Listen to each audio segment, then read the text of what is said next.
அன்பான காலைக்கது நிகழ்ச்சி நேயர்களே, மீண்டும் ஒரு விசை கூட இயேசுவின் புண்ணிய நாமத்துல உங்களோடு கூட இணைவதில் மிகுந்த மகிழ்ச்சி அடைகிறேன். இந்த நாள் உங்களுக்கு இனிய நாளாக இருக்க சமாதானத்தின் தேவனுடைய ஆசீர்வாதத்தினால் நிறைய உங்களை வாழ்த்துகிறோம். இந்த நாள்ல நமக்கு வருகிற செய்தி எங்கிருந்து அப்படின்னு பார்த்தீங்கன்னா, நீதிமொழிகள் 31:28 வசனம். அவள் பிள்ளைகள் எழும்பி அவளை பாக்கியவதி என்பார்கள் அப்படின்னு சொன்னா, இது ஒரு தாயை குறித்ததான ஒரு வசனமா இருக்கு. பிள்ளைகள் பாக்கியவதி அப்படின்னு சொல்லும்போது அவருடைய ஒரு பெண்மை அல்லது ஒரு தாயை குறித்து சொல்லுகிற வசனம். பாக்கியவதி அப்படின்னு சொல்லணும் அப்படின்னு சொன்னா அந்த தாய் எப்படிப்பட்டவங்களா இருக்கணும் அப்படின்னு சொல்லி ஒரு உண்மை சம்பவத்தை உங்களோடு கூட பகிர்ந்து கொள்ள ஆசைப்படுகிறேன். எல்லாருக்கும் தெரியும் தாமஸ் ஆல்வா எடிசனை பத்தி. அவரை பள்ளியில ஆசிரியர்கள் என்ன சொன்னாங்க சொன்னா, இவரு எதுக்குமே என்னது தகுதியற்றவர் அப்படின்ட்டு சொன்னாரு. அவருக்கு கொஞ்சம் அறிவு கம்மியா இருக்குது என்று சொல்லி அவரை என்ன செய்வாங்கன்னு சொன்னா பள்ளிக்கு ஏற்றுக்கொள்ள மாட்டாங்க. அப்ப டாக்டர்கள் என்ன செஞ்சாங்கன்னா, தாமஸ் ஆல்வா எடிசனை பரிசோதிக்கிறாங்க. அப்படி பரிசோதித்து என்ன செய்து பார்த்துட்டு சொல்றாங்க, அவருடைய தலை அமைப்பு என்ன இல்லை, நார்மலா இல்லை. அவர் இன்னும் கொஞ்ச நாள்ல என்ன செஞ்சிருவாரு, பைத்தியம் ஆகிருவாரு. அப்படிப்பட்ட ஒரு தலையா இருக்குது, அவருடைய பிரெயின் அப்படி இருக்குது அப்படின்னு சொல்லி அவர் விரைவில் என்ன செய்வாரு, பைத்தியம் ஆகிருவாரு அப்படின்னு சொல்லி ஆராய்ச்சி பண்ணி சோதனை பண்ணி டாக்டர்கள், ஒரு பக்கம் ஆசிரியர்கள் அவர் என்னது தகுதியற்றவர், அறிவில் ரொம்ப பின்தங்கி இருக்கிறார் அப்படின்னு சொல்றாங்க. அவருக்கு அறிவே இல்லைன்னு சொல்றாங்க. ஆனா டாக்டர்கள் என்ன சொல்றாங்க, அதுக்கு ஆப்போசிட்டா சொல்றாங்க. என்ன சொல்றாங்க, அவருடைய தலையே டிஃப்ரெண்டா இருக்கு, அவர் எதுக்கும் இன்னும் கொஞ்ச நாள் பைத்தியம் ஆயிடுவான்னு சொல்றாரு.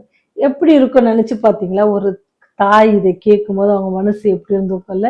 ஆனா அந்த தாய் என்ன செய்யறாரு, விடல. அவங்க என்ன செஞ்சாங்க அப்படின்னு சொன்னா, அவங்க கூறியதெல்லாம் என்ன செஞ்சில அவங்க மனசுல ஏத்துக்காம அவங்க என்ன செஞ்சாங்க, மனசுல இன்னொரு காரியத்தை யோசித்தாங்க.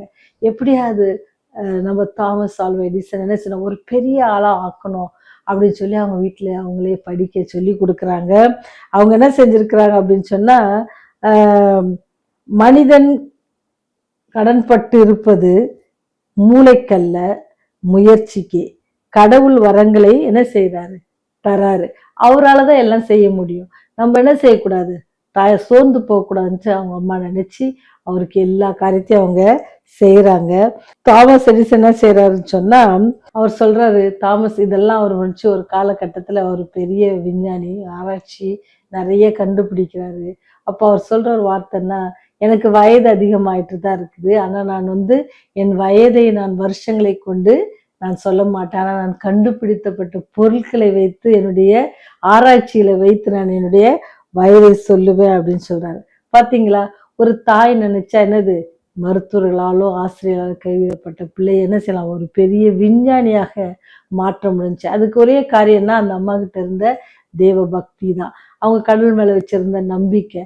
அவர் மூலமாக எல்லாவற்றையும் செய்ய முடியும். ஏன்னு சொன்னா, அவர் நம்மை சிருஷ்டித்தவர். மனிதர்கள் கைவிடலாம், ஆராய்ச்சிகள் நம்மை சோர்ந்து போக செய்யலாம். ஆராய்ச்சிகளை காட்டிலும் பெரியவர் நம் வணங்குகிற தேவன். ஒருவேளை ரிப்போர்ட் எல்லாம் வரும், மாறி மாறி இருக்கும், ஆனா அதை காட்டிலும் பெரியவர் நம்முடைய தேவன். இந்த மருத்துவர் சொல்ல இந்த வியாதி குணமே ஆக்க முடியாது, நீங்க வாழ்க்கை முழுதும் மருத்துவம் எடுக்கணும், மருந்து மாத்திரை எடுக்கணும், இதெல்லாம் நீங்க இது பண்ணுவீங்க அப்படின்னு சொல்லுவாங்க. ஆனாலும் அதை காட்டிலும் பெரியவரை நான் ஆராதிக்கிறேன், அதை காட்டிலும் பெரியவர் என்னை வழி நடத்துவார் அப்படின்னு சொல்லி தேவனை குறித்து விசுவாசம் வைராக்கியம் வச்சோம் அப்படின்னு சொன்னா ஆண்டவர் அது நமக்கு என்ன செய்வாரு, நிறைவேற்றி தருவார். அது மாதிரிதான் அந்த தாய் எடுத்த ஒரு முயற்சினால பெரிய ஒரு விஞ்ஞானியை நாம பார்க்க முடிஞ்சது.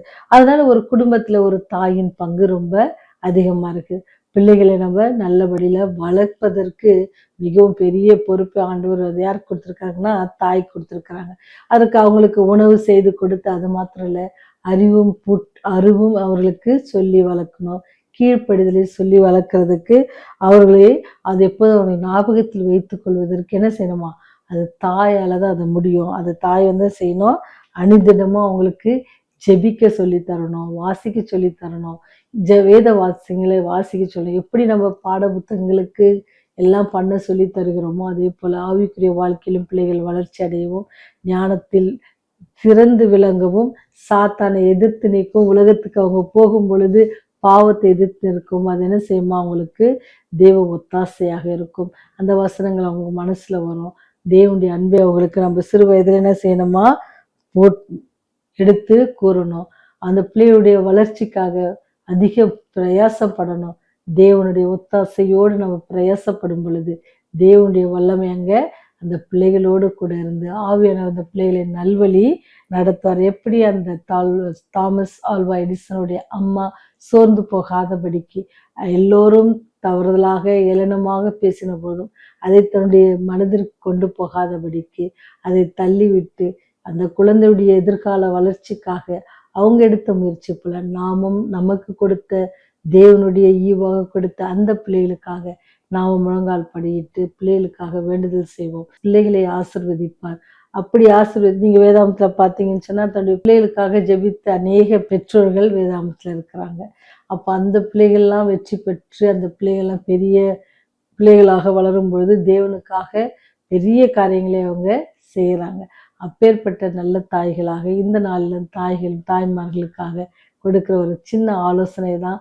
இதை நீங்க இப்ப முயற்சி செய்து பாருங்க. அதனுடைய ஆசீர்வாதத்தை நீங்க கண்டிப்பா பெறுவீங்க. அப்படி வளர்க்குற பிள்ளை நிமித்தம் தேவன் உங்களை ஆசீர்வதிப்பாராக. ஏன்னா ஆண்டவர் நம்மகிட்ட கணக்கு கேட்பார். நமக்கு கொடுத்த இந்த பரிசு பொருட்களை நாம எப்படி வச்சிருந்திருக்கிறோம் அல்லது எப்படி அதை பாதுகாத்திருக்கிறோம், பராமரித்திருக்கிறோம், ஆண்டவர் வரும்போது அதை திருப்பி கொடுப்பதற்கு நம்ம ஆயத்தமா இருக்கிறோமா அப்படின்னு சொல்லி நீங்களும் நானும் யோசித்து இந்த நாளிலும் வருகிற நாட்களிலும் நம்முடைய பிள்ளைகளை பாதுகாத்துக் கொள்வோம். ஜெபம் செய்வோமா. எங்கள் தேவனே, எங்களுக்கு எங்களுடைய குடும்பங்களையும் பிள்ளைகளையும் நடத்துவதற்கான பெண்களுக்கும் தாய்மார்களுக்கான அந்த ஞானத்தை நீங்க தாங்க சுவாமி. இந்த நாட்களிலே பிள்ளைகளுடைய வளர்ப்பு மிகவும் கடினமாக இருக்கிற நாட்களிலே பிள்ளைகளை எப்படி வளர்க்க வேண்டும் என்ற அந்த ஞானத்தை பிள்ளைகள் தாய்மார்கள் பெற்றுக்கொள்ளவும் அதன்படி நடத்தவும் நீங்க கிருபை செய்யுங்க. எப்படி நீர் கீழ்ப்படிதலோடு நடந்தீரோ இந்த உலகத்துல ஜீவிக்கும் பொழுது அதே போல இந்த பிள்ளைகளும் கீழ்ப்படிதலோடு நடக்கவும் தேவ வார்த்தைகளை மனதில் ஏற்றுக்கொள்ளவும் அதற்கு செவிகளை சாய்க்கவும் நீங்க கிருபை செய்யுங்க. ஆண்டவரே, தீய பழக்கங்கள்ல விழுந்து போயிருக்கிற பிள்ளைகளுக்காக ஜெபிக்கிறோம். மடிந்து போகிற குடும்பங்களுக்காக ஜெபிக்கிறோம். கர்த்தாவே, அவர்களோடு நீங்க இடைப்படுங்க ராஜா. காரியங்களை மாற்றி அமைக்க வல்லவர் நீர் ஒருவர் ஆண்டவரே. எல்லாவற்றையும் மாற்றி அமைத்து மனிதர்கள் கைவிட்டாலும் மருத்துவர் கைவிட்டாலும் அதை காட்டிலும் நீர் பெரியவர் ஆண்டவர். மருத்துவர்களுக்கெல்லாம் மருத்துவர் சாமி. ஆண்டவரே, நீரே நோய் நொடிகள்லாம் நீக்கி போட்டு குற்றமுறைகளை மன்னித்து உடைய அன்பினால் நிறைத்து நாங்களும் உடைய அன்பை வெளிப்படுத்துகிற பிள்ளைகளாக ஜீவிக்க நீர் எங்களுக்கு கிருபை பாராட்ட வேண்டுமா. இயேசுவின் வழியாய் ஜெபிக்கிறோம் ஜீவனுள்ள நல்ல தகப்பனே. ஆமென், ஆமென்.